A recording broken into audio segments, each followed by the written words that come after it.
We had a news this earning count. So just a heads up, there's quite a few earnings today.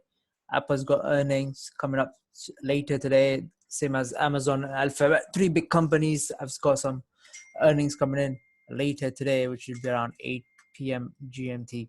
So let's quickly look at economic handout for today. We had US GDP. So let me just show you quickly. US GDP what came at minus 32.9%. Forecast was minus 34.1%, and previous GDP when it was recorded about 3 months ago was minus 5.0%. So this is the lowest it's been ever. If I just go to max quickly here, we can clearly see it hasn't been this low ever before. Last time when the financial crisis happened between 2008, the max it went was minus 6.4%. But this is just out of the park, minus 32.9%. On that basis, we can clearly see that DXY plummeted. Let me go to DXY. You can clearly see on that news, DXY is actually plummeting heavy. Let me just go to a weekly chart, be easier for us to understand. So on a weekly chart, we can clearly see DXY is the lows of 92.81. Last time it was this low was in 11th Jan of 2018. I mean, it's already below that. So last time with this low was on 14th May of 2018. So if that level breaks, we could see, lows of next low is 92.61, which was in 24th of July 2017. So, very, very bearish dollar right now. Dollar just plummeting. We expect dollar to keep dropping and retest this trend channel resist support line. This is a trend channel support line, which is around 92.96. So dollar seems like it's going to reach there soon. On our hourly time frame as well, we can clearly see dollar is making its way forward quite strongly.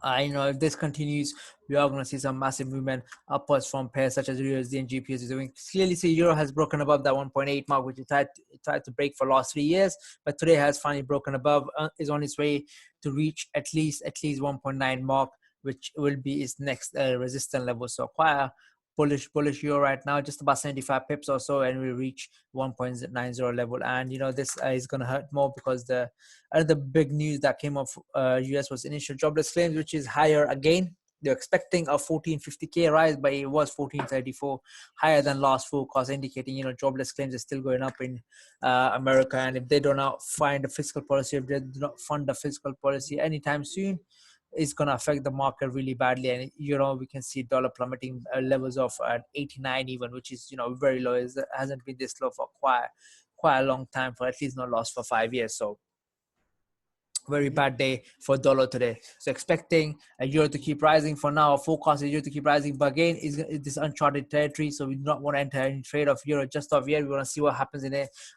Personally, I would want to see some kind of pullback or retest of this, resistance turn support now. So this trend line resistance turn support now. I would want to see some kind of pullback into this region before I could go even long or something. So it gives me a bit more risk to reward, because right now this price could easily fall down. So I want to see some kind of pullback, a retest of this level, then a price close above this support line for me to really buy euro.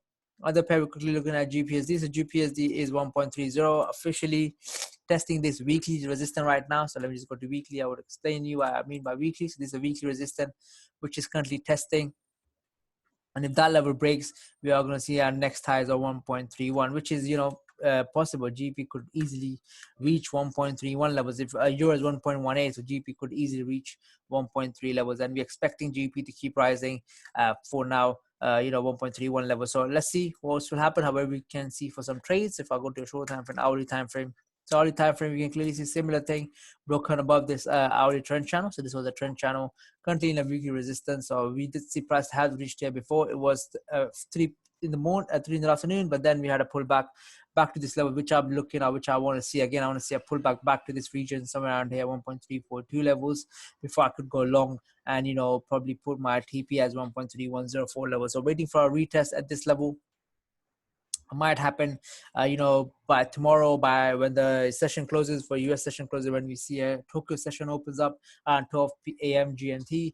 So when that happens, we might look to buy GPSD, we might long it overnight and see how it goes all the way to the Europe session open at 7 a.m. GMT. So currently very bullish pairs against dollar. Expecting pairs against dollar to keep rising. So that was the news on GDP US. Euro news impact as euro. really had a news today in the morning, which was unemployment, German GDP unemployment. It became really bad. Of course, as you can clearly see, the forecast was minus 1%, and the result was minus 10.1%. But the forecast from GDP, the news from GDP has overshadowed that. Investors still thought that that's a bit better result compared to what's happening in US. So that's why they're running towards buying euro against dollar, and dollars. That's why we can see dollar plummet, even though euro did have a bad news early in the morning. But that doesn't concern investors, as they can see the GDP is really bad. Plus yesterday's Fed announcement about more policy, more support needed, and they might look to cut interest rate in coming weeks if the coronavirus case doesn't subside.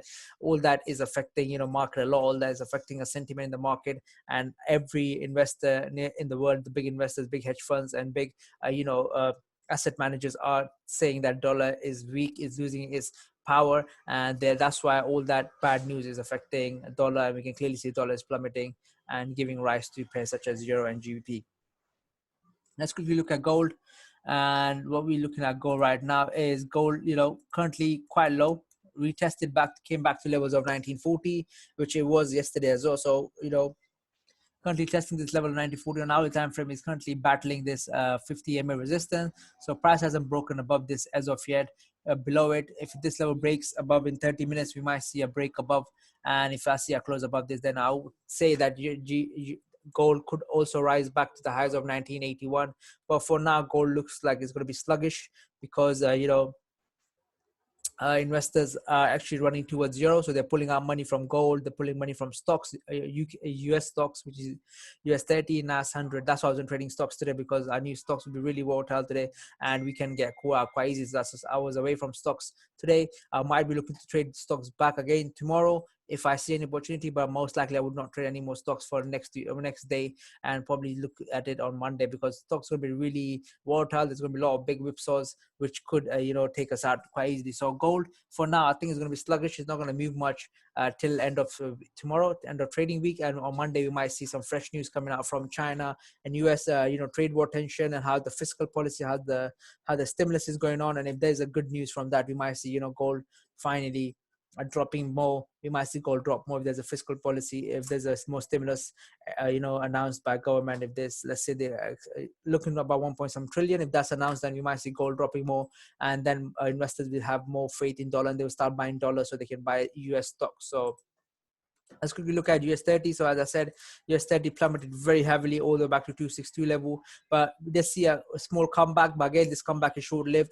Didn't able to break this higher high, and just barely made a lower high, indicating so downtrend is still quite valid, and we can expect DJ 30, or which is called US 30, to keep dropping. Also, MACD is still a bearish signal, so still showing a bearish signal, indicating we still have a bearish market on our stocks. So all right, guys, the update. If you have any questions right now, you can ask me right now, or this video is recorded. You can clearly go and watch it on YouTube, and like, share, subscribe. Please do that. And if you have any friends, family members that do want to start trading, they can always join our free trial and you learn from our free trial. As you know, all the videos are sent in free trial, plus they can join our Zoom calls and learn from that as well. So all right, guys, thank you so much for joining. Hope you have a good trading week, a good trading day tomorrow. Last trading, let's make most of it.